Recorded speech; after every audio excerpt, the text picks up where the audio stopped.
L'une des attaques présente un détail troublant. Jeanne Delmas de Lorcière, attaquée le 14 février, grièvement blessée au visage, à la gorge, à la poitrine et dans le dos, présentait autour du cou selon 16 témoins et le curé Ollier qui a rédigé ce rapport le lendemain, un cordon rouge à la jointure comme si le dit monstre voulait lui couper la tête selon ses opérations ordinaires lorsqu'il s'adresse au sexe, aux femmes.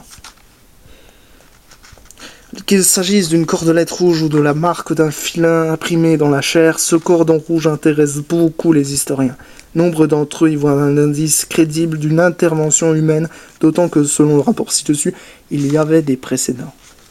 L'année 1767 commence comme s'est terminée la précédente, dans la terreur.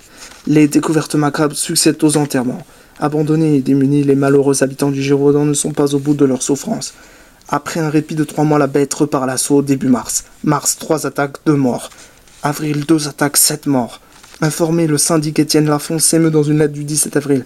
Depuis une quinzaine de jours, il y eut 5 personnes de dévorées, 6 de blessées journellement.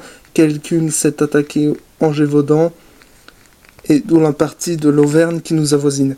Lors de l'attaque de 2 enfants, Lafont se rend sur place et constate de drôles d'indices.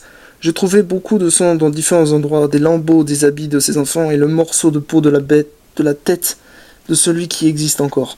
Il était approchant de la grandeur d'une main, coupé en forme presque triangulaire, comme s'il avait été avec un instrument tranchant. Il n'y paraissait aucune déchirure. Troublant, n'est-ce pas ? Pourtant, Lafont accrédite la thèse des agissements d'un gros loup. Au cours du joli mois de mai, la bête va se déchaîner comme elle n'a jamais fait, attaquant, mais surtout tuant sans relâche 9 attaques, 10 morts. L'une des victimes se nomme Marie Danty, 12 ans. Cette fillette des 7 sols, paroisse de la Bessère Sainte-Marie, avait été, dit-on, prise en affection par le vieux Chastel, ami de ses parents. Dévorée par la bête féroce le 16 mai 1767, elle est inhumée le 17 en présence de Jean Chastel et de Pierre Chastel, son fils aîné, qui signe le registre paroissial. À partir de ce jour maudit, on raconte que Jean Chastel devient sombre. Il fait fondre des médailles de la Vierge en plomb pour en fabriquer 3 balles.